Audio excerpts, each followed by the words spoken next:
میرے آقا صلی اللہ علیہ وآلہ وسلم نے فرمایا، میرے رب عز و جل نے اپنی عزت کی قسم یاد فرمائی کہ میرے بندوں میں سے جو بندہ شراب کا ایک گھونٹ پیے گا، میں اس کے بدلے میں اسے جہنم کا کھولتا ہوا پانی پلاؤں گا، چاہے بعد میں عذاب دیا جائے یا بخش دیا جائے۔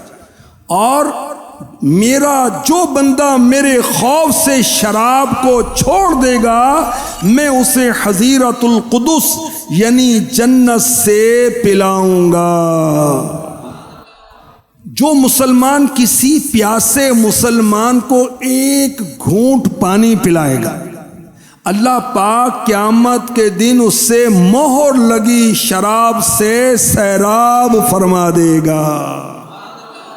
گدا بھی منتظر ہے خلد میں نیکوں کی دعوت کا، خدا دن خیر سے لائے سخی کے گھر ضیافت کا۔ جنتی شرابیں پینی ہیں تو یہاں مسلمانوں کو پانی پلائیں، یہاں کی ناپاک شراب سے اپنے آپ کو بچائیں اور ایمان کے تقاضوں پر عمل کریں۔